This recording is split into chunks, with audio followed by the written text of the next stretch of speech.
Good evening and welcome to night 2 of Inside Speed Week from Lincoln.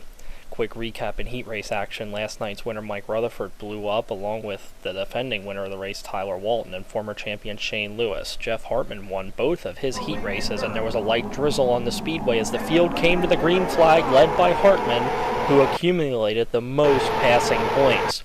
Tim Buckwalter was second and would battle with Hartman at the drop of the green flag, with A.J. Michael, Brock Zerfoss, and Dwayne Gutshaw rounding out the top 5. Although Hartman would win the race to the line on lap 1, the red flag would fly for an 8-car pileup on the front stretch. Luckily, all the drivers were okay that were involved in the accident, but few were able to continue. Try number 2. Jeff Hartman and Tim Buckwalter again on row number 1. This time, Buckwalter would stay dead even with Hartman, but it was Brock Zerfoss that would join the party and make it a 3-car battle for the top spot. Zerfoss would pass Buckwalter down the backstretch and complete the pass of Jeff Hartman through turns 3 and 4, but Hartman would come back to lead lap number 1 at the line. Zerfoss a close second.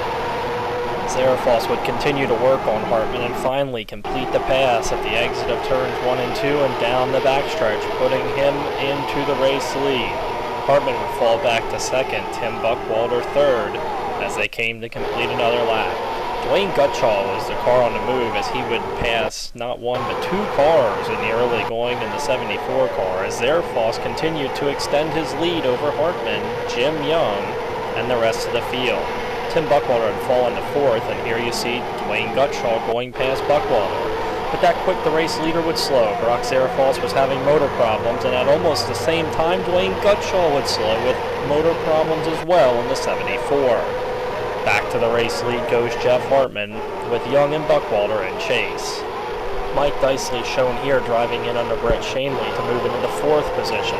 And then it's Jeff Hartman in traffic as they go to complete lap number 18. Hartman now trying to work his way through the lap cars, while Tim Buckwalter was starting to put pressure on second place running Jim Young.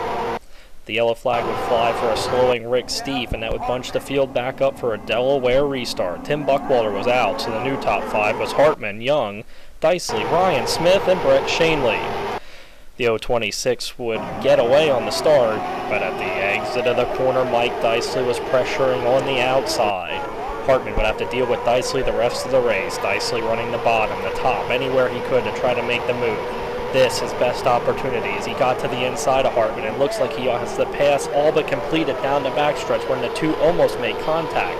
Dicely's car gets sideways, he falls back, and Jeff Hartman has clear sailing, having to hold off Dicely for one more corner on his way to his first Speed Week win over Dicely, Young, Smith, and Shanley. And the feature win. It wasn't easy, but you did it, buddy. Yeah, last cross there, whatever, the tire was still over, and I couldn't go as good in the road as I thought it was. When I put the car, I was like, oh, it's Mike.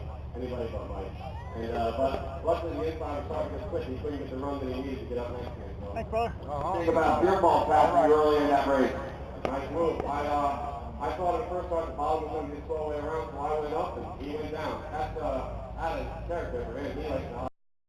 So Jeff Hartman takes his first Speed Week victory over Dicely, Jim Young, Ryan Smith, and Brett Shanley. Other notable finishes: Tyler Ross came from 20th to finish 7th. Heath Henley, the defending champ, was 9th. Tim Buckwalter ran up front till late. He finished 15th, and Brock Zerfoss, the early leader, burned a piston and finished 19th. Tomorrow, the racing action happens at Path Valley.